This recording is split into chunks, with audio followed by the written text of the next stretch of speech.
Saya akhiri 4 amalan sebelum saya tutup doa. Tolong diperhatikan. Yang pertama, syukuri nikmat Allah terhadap umur kita yang masih sehat walafiat sampai ketemu bulan puasa. Kita bersyukur. Harus Bapak Ibu merasakan Anda bertemu bulan puasa dan masih bisa berpuasa. Wallahi, demi Allah, itu nikmat yang besar. Nikmat yang besar. Allah masih memberikan kita kesempatan untuk sama-sama bisa nikmati bulan Ramadan, apalagi di Masjid Agung Sunda Kelapa dengan kehadiran para imam-imam yang mengimami dan mengindahkan tarawih kita. Syukur. Lain syakartum. Yang kedua, Bapak Ibu, saya mohon Ramadan tahun ini marilah kita sama-sama jadikan yang terbaik, karena kita tidak tahu, bisa jadi Ramadan tahun ini adalah yang terakhir bagi kita semua. Kita tidak bisa tahu. Banyak di antara keluarga yang ingin bertemu bulan Ramadan, tapi dipanggil oleh Allah duluan.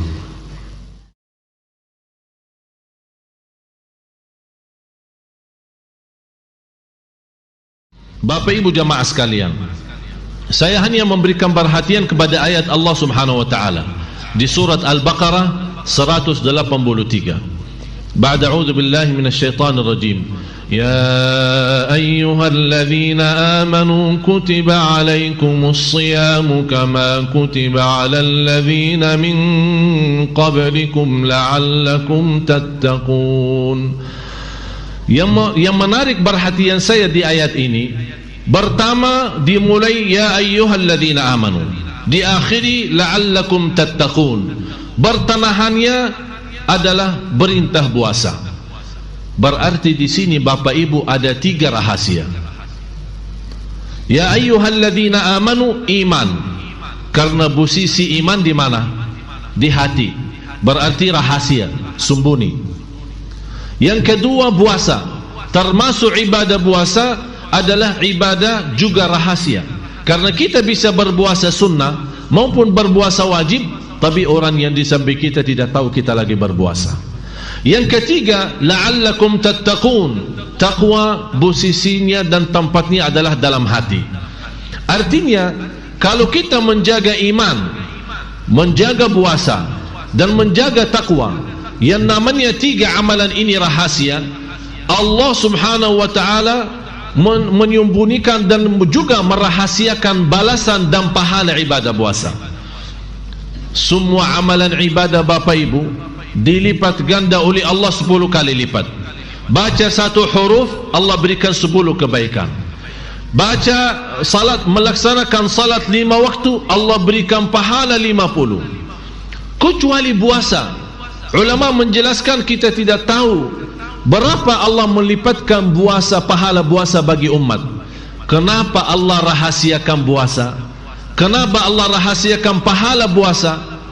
Karena iman itu adalah rahasia, ibadah puasa rahasia, dan tempat takwa adalah di dalam hati. Artinya di tempat yang tidak bisa dilihat oleh manusia, termasuk takwa itu juga rahasia. Barang siapa yang jaga 3 rahasia akan dibalas oleh Allah dengan pahala yang juga rahasia. Kata ulama, kalau Allah rahasiakan pahala ibadah sesuatu, yakinilah balasan ibadah itu yang rahasia pasti akan menenangkan hati. Sebagaimana berfirman Allah di surah As-Sajdah ayat 16, "Fala ta'lamu nafsun ma ukhfiya lahum min qurrati a'yun jazaa'an bima kanu ya'malun." Tidak ada jiwa pun yang bisa tahu apa yang Allah sembunyikan, apa yang Allah rahasiakan dari pahala-pahala ibadah yang ikhlas.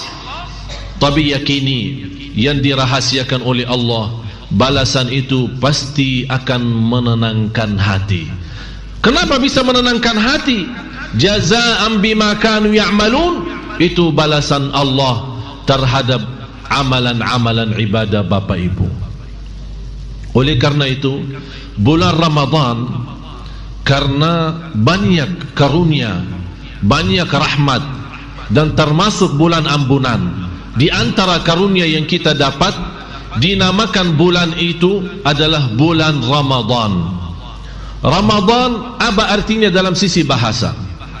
Ramadan adalah diambil dari kata musim panas di padang pasir. Kalau musim panas di kota mana saja kita terasa panasnya. Apalagi kalau musim panas di padang pasir, jauh lebih panas. Intinya apa? Kalau musim panas mampu membakar kulit manusia, bulan Ramadan mampu membakar dosa-dosa hamba Allah. Musim panas mampu membakar kulit manusia, bulan Ramadan mampu membakar dosa-dosa hamba Allah. Oleh karena itu salah satu doa malaikat Jibril yang diaminkan oleh Nabi Muhammad sallallahu alaihi wasallam adalah doa dihina oleh Allah seorang yang dapat kesempatan bertemu bulan Ramadan yang namanya bulan ampunan, bulan taubat, bulan rahmat, bulan terbuka pintu surga, tertutup pintu neraka. Tapi di dalam kesempatan ini semua dia tidak diampuni Allah. Tidak diampuni Allah. Kenapa tidak diampuni Allah? Karena dia tidak ikhlas untuk memperjuangkan Ramadan. Dia tidak ikhlas untuk memperhatikan Ramadan. Dia tidak ikhlas untuk mengisi yang terbaik untuk Ramadan. Selalu malas-malas. Malah dijadikan Ramadan bulan tidur, dijadikan Ramadan bulan makan, dijadikan Ramadan bulan malas. Begitu kita melihat seorang yang tidak bersedia banyak ngomong, kenapa? Kamu sakit? Enggak, saya lagi puasa. Sampai kita tidak banyak berbicara karena lagi puasa. Kita tidak ada fisik dan tenaga untuk bekerja karena puasa. Padahal kalau kita baca dalam sejarah, perang Badar di bulan Ramadan, dan banyak perjuangan sahabat bersama Rasulullah di bulan Ramadan. Para ulama kami, para dakwah bendai yang menyebarkan dakwah Islam di bulan Ramadan. Tapi di akhir zaman ini, bulan Ramadan bukan memberatkan, menjadikan posisi iman berat, malah menjadi tubuh badan kita berat karena saking banyak makan. Oleh karena itu, saya menghiburkan semua, 2 hari atau 3 hari masuknya Ramadan. Saya minta sebelum masuk Ramadan, mohon timbang badan. Berat badannya berapa? Habis Ramadan, begitu anda nyambut Idul Fitri, timbang lagi berat badannya. Kalau ternyata naik berat badan berlebih-lebihan, ada tambahan berapa kilo, berarti mohon maaf, anda sudah jadikan Ramadan bulan makanan. Aku heran, pas bulan Ramadan makanan yang paling enak. Saya selalu diundang buka puasa, sepanjang tahun tidak pernah saya lihat makanan ini. Tapi begitu saya tanya, oh ini tradisi khusus Ramadan. Jadi keluarnya bintaran hebatan ibu-ibu, bisa kita tahu kehebatan masakan ibu-ibu hanya di bulan Ramadan. Luar biasa. Kenapa sampai seperti itu? Padahal Ramadan itu sebenarnya kenapa ada puasa? Supaya kurangi makanan, badan kita sehat. Sepanjang tahun kita makanan macam-macam. Saya termasuk seorang yang rusak suara bacaan saya sampai sudah tidak berlaku jadi imam. Akhirnya saya pensiun jadi imam. Alhamdulillah adik-adik saya lanjut jadi imam.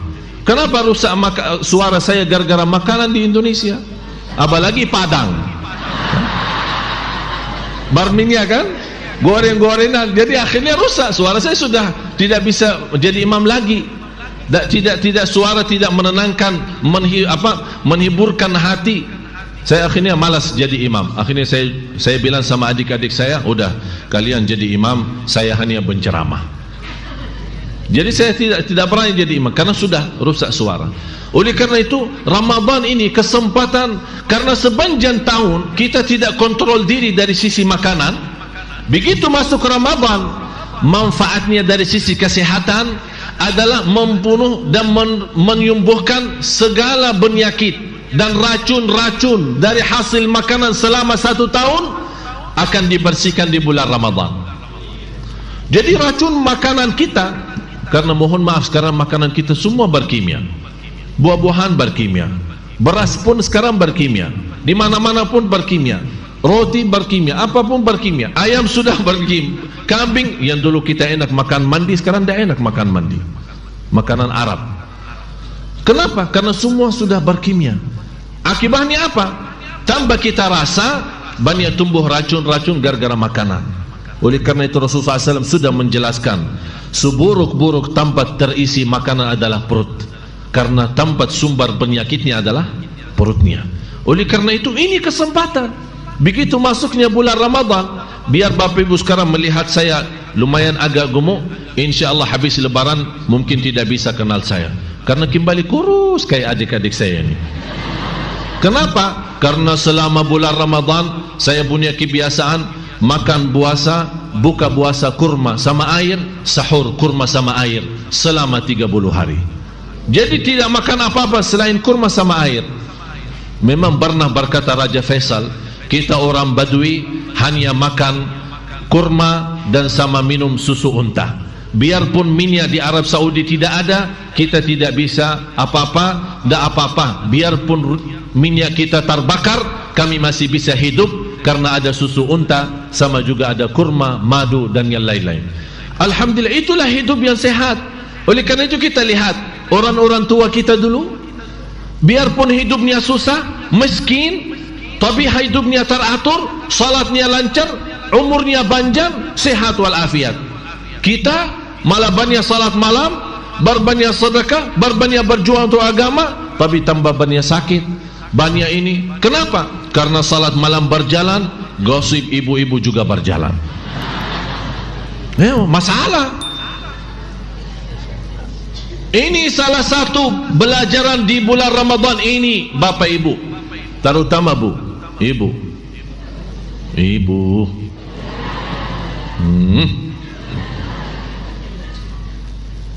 Sebenarnya ibu hati yang baik. Memang salah satu yang membuat saya cinta Indonesia ini gara-gara ibu-ibu. Saya cinta ibu-ibu. Boleh kan? Iya. Luar biasa. Memang ibu luar biasa. Sebenarnya jujur saja, kita kalah bapak-bapak. Yang banyak ngaji ibu, yang banyak salat malam ibu, yang banyak berjuang untuk agama ibu-ibu. Luar biasa. Dan saya selalu berkata, mudah-mudahan ibu duluan masuk surga, tapi jangan lupa bawa kami juga belakangan. Tapi di samping itu ada satu masalah. Ini kasihan kan? Sayang ibadah kita, karena ini bahaya Bapak Ibu. Coba kalau kita lihat posisi lidah, itu termasuk daging yang paling tipis dalam tubuh badan kita, yang paling ringan, dan tulang yang paling kuat adalah gigi. Subhanallah, Allah kumpulkan di satu tempat. Tulang yang paling kuat gigi, daging yang paling tipis dan ringan lidah. Kenapa? Supaya tidak sembarangan keluarin. Malah kadang-kadang tambah rasa, tambah sadari kita gigit lidah sendiri kan? Coba kalau bukan rahmat Allah, kita habis gigit setiap hari, habis. Besok-besok kok lidahnya begini, habis dimakan sama gigi saya sendiri. Kok masa sama gigi sendiri tidak bisa kontrol? Ya memang tidak bisa kontrol. Oleh karena itu posisi lidah di dalam, supaya tidak sembarangan keluar. Hati-hati. Ini manfaatnya sekarang, kesempatan di bulan Ramadan. Bulan Ramadan, Bapak Ibu, kesempatan kita bersama buka halaman baru sama Allah. Jadikan bulan Ramadan bulan taubat, karena bisa dapat diampuni segala dosanya, bisa mendapatkan bebas dari neraka Jahannam. Ini keinginan orang salih. Sepanjang Ramadan berdoa, i'tiqna minan nar, al-'itqu minan nar, al-'itqu minan nar. Orang-orang berdoa sepanjang bulan Ramadan, ya Allah bebaskan kami dari neraka Jahannam. Karena memang salah satu karunia Allah bagi hamba-hambanya yang bisa diterima amal ibadahnya, dan pas di hari lebaran, hari Idul Fitri, dengan kehadiran malaikat salat Idul Fitri, memberikan balasan ya Allah bagi hamba-hamba yang telah berhasil memberjuang dalam bulan Ramadan. Di antara karunia, bebas dari neraka Jahannam. Bapak Ibu, saya mohon, Ramadan tahun ini marilah kita sama-sama jadikan yang terbaik. Karena kita tidak tahu, bisa jadi Ramadan tahun ini adalah yang terakhir bagi kita semua. Kita tidak bisa tahu. Banyak di antara keluarga yang ingin bertemu bulan Ramadan, tapi dipanggil oleh Allah duluan. Oleh karena itu, nawaitu dari sekarang, ayo mari sama-sama maksimalkan Ramadan tahun ini 1434. Kalau memang Ramadan ini di sisa umur kita yang terakhir, insya Allah yang terbaik. Yang terbaik salat tarawih, yang terbaik khatam Al-Quran, yang terbaik baca Al-Quran, yang terbaik sedekah, yang terbaik silaturrahim, yang terbaik ucapan yang baik, yang terbaik menahan lidah tidak berbicara fitnah dan gosip, yang terbaik menjadi orang rendah hati, yang terbaik tawadhu, yang terbaik menjadi orang mulia, yang terbaik menjadi orang yang disebut nama Allah, yang menjadi orang-orang yang dimuliakan di sisi Allah, menjadi mulia di hadapan Allah dan mulia di hadapan manusia. Jadikan Ramadan yang merubah hidup kita supaya kita tercatat sisa umur kita bahagia selama dunia akhirat. Bapak Ibu, ya ayyuhalladzina amanu tubu ila Allah taubatan nasuha. Hei orang beriman, Allah memanggil kita. Hei orang beriman, ada apa ya Allah memanggil kami sebagai orang beriman, walaupun iman kami belum sempurna. Apa perintahmu ya Allah? Kami akan segera sami'na wa ata'na. Tubu ila Allah. Allah subhanahu wa ta'ala menawarkan bertaubat. Sudah cukup dosa, sudah cukup lalai, sepanjang tahun kita tidak memperhatikan Al-Quran. Begitu datang bulan Ramadan yang namanya bulanul Quran, malah kita tidak baca Al-Quran. Saya akhiri 4 amalan sebelum saya tutup doa. Tolong diperhatikan. Yang pertama, syukuri nikmat Allah terhadap umur kita yang masih sehat walafiat sampai ketemu bulan puasa. Kita bersyukur. Harus Bapak Ibu merasakan Anda bertemu bulan puasa dan masih bisa berpuasa. Wallahi, demi Allah, itu nikmat yang besar. Nikmat yang besar. Allah masih memberikan kita kesempatan untuk sama-sama bisa nikmati bulan Ramadan. Apalagi di Masjid Agung Sunda Kelapa dengan kehadiran para imam-imam yang menimami dan menindahkan tarawih kita. Syukur. La in syakartum.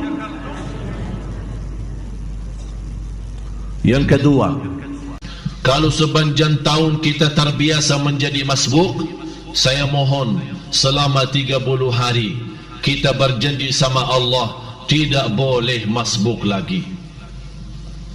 Jaga salat berjamaah, jaga salat dengan takbirah ihram, takbirah pertama sama imam. Jadikan 30 hari menjadi orang-orang yang sempurna iman dan sempurna takwa dengan menjaga salat. Karena salat kunci takwa, salat kunci sabar, salat kunci rizki, salat kunci keselamatan, salat kunci segala urusan kita dunia akhirat dan lahir batin. Kalau selama sepanjang tahun kita cukup lalai dari salat, terutama salat subuh, yang saya harapkan mudah-mudahan bulan Ramadan terutama salat subuh kita insyaAllah menjadi makmur seperti salat Jumat.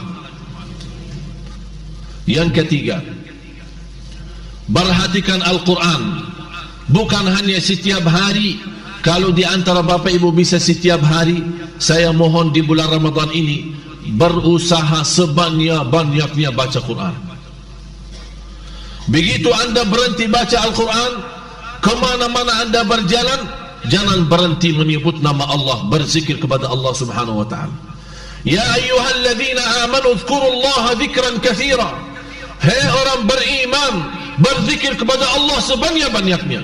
Di banjir jalan, jalan kaki, naik motor, naik mobil, di mana saja berada, dalam keadaan wudu, tidak wudu, suci, tidak suci, menghadapi kiblat atau tidak, berdiri atau duduk atau baring, tidak berhenti berzikir kepada Allah.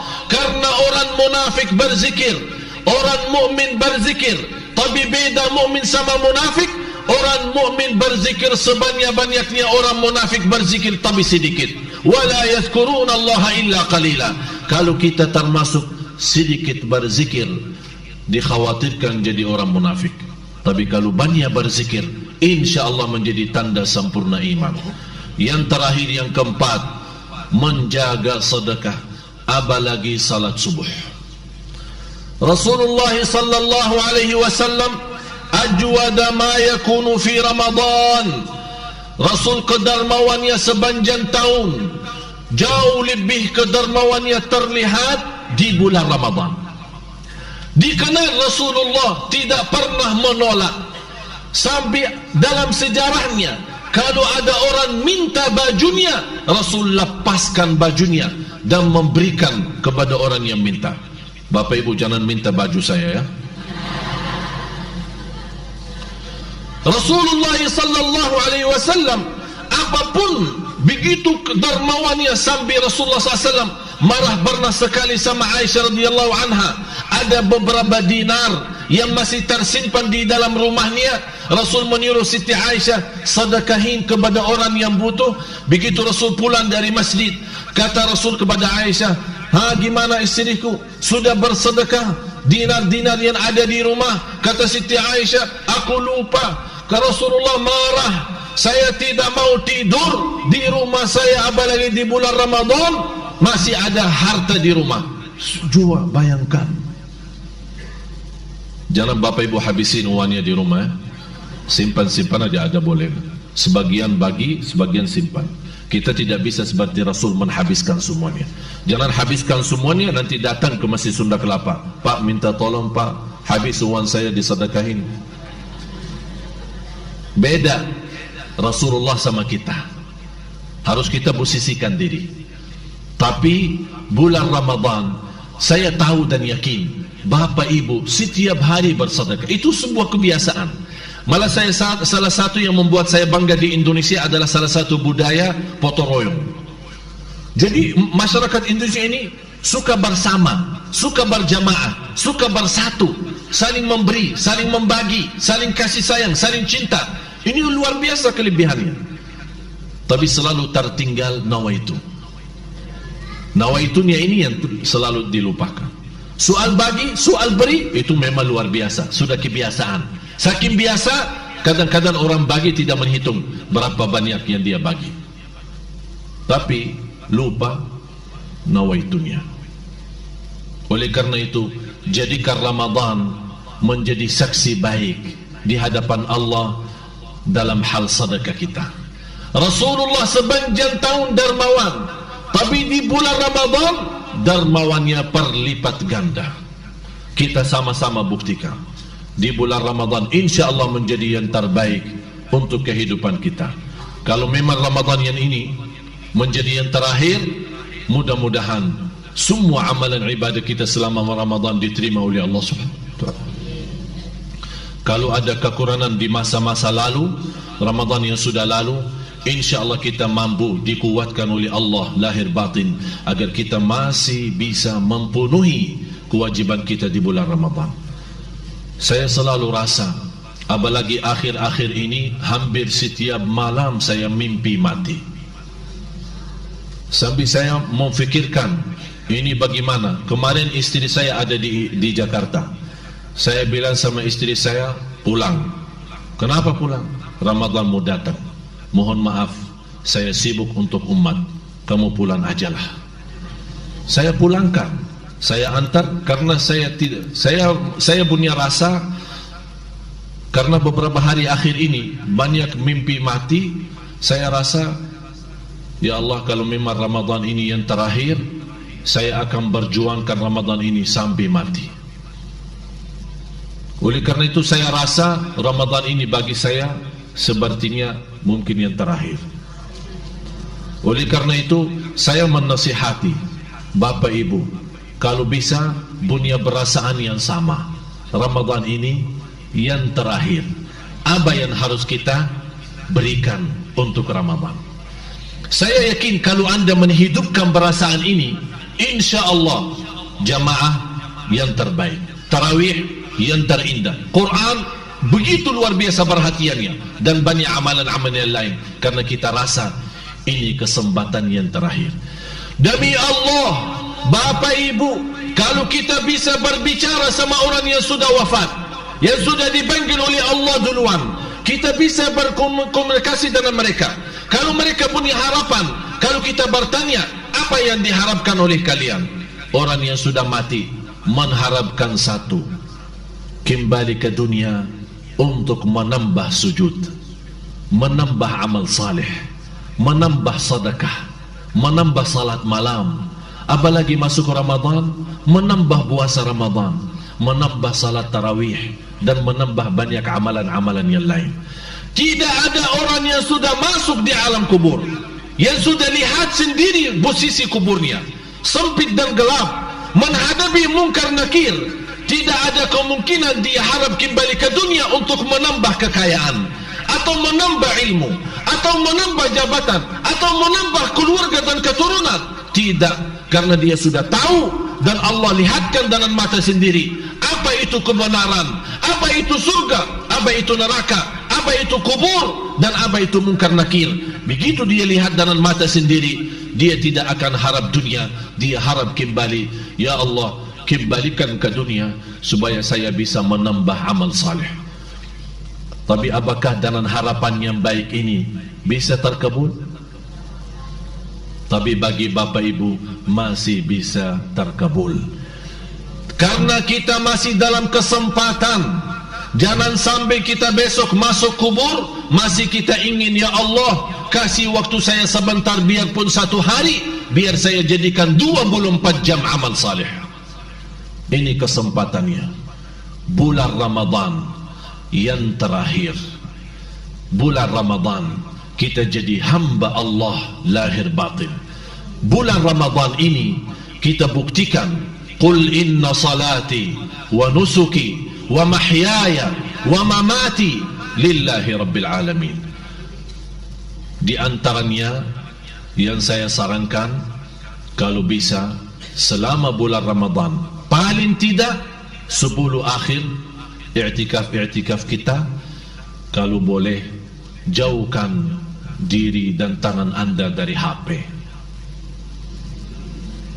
Tasbih 2013, tasbih yang terbaru di Indonesia, HP. Kalau kita memegang Al-Quran sebagaimana megang HP, yang saya lihat, saya jamin 1 tahun hafal 30 juz. Luar biasa. Pagi, siang, sore, malam, sampai kita tidur pun di samping kita ada HP.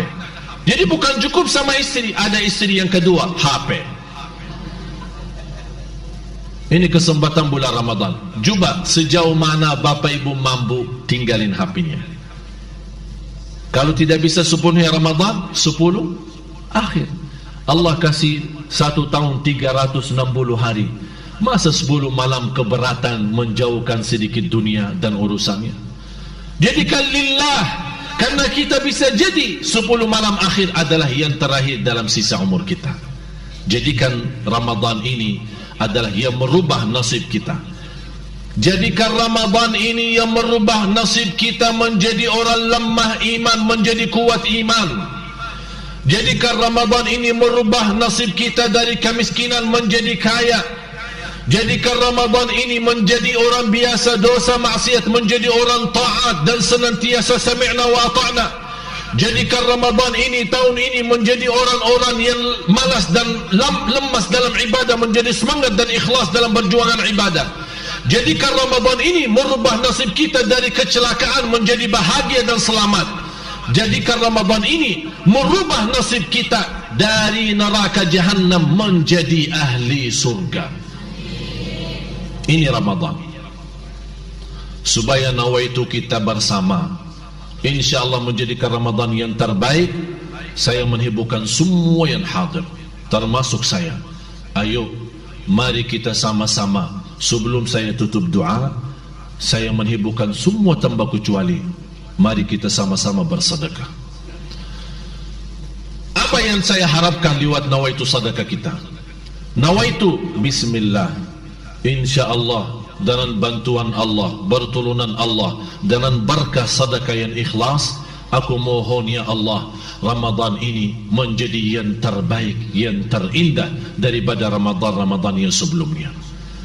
Kalau kita Ramadan yang sebelumnya belum diterima di sisi Allah, tapi Ramadan ini karena kita nawaitu, karena setiap amal salih langkah pertama nawaitu yang baik. Nawaitu Ramadan tahun ini InsyaAllah saya maksimalkan selama semampu saya, dan saya tidak minta yang berat. La yukallifullahu nafsan illa wus'aha. Tapi saya mengharapkan anda memberikan perhatian sepenuhnya untuk Ramadan, karena bisa jadi Ramadan ini yang terakhir. Kita tidak tahu apakah dunia umur bertemu Ramadan yang akan datang atau tidak. Mudah-mudahan dalam sedekah Bapak Ibu, dengan nawaitu, dengan sedekah itu Allah kuatkan lahir batin dan bisa menjadi berkat dan cahaya untuk kedua orang tua. Mudah-mudahan Allah subhanahu wa ta'ala bukakan pintu taufiknya dan memberikan ridha kepada kita semua, agar Ramadan ini insyaAllah menjadi yang terbaik, yang terbaik dalam segala hal, dan kita mendapatkan di akhiri hayat kita semua dengan husnul khatimah.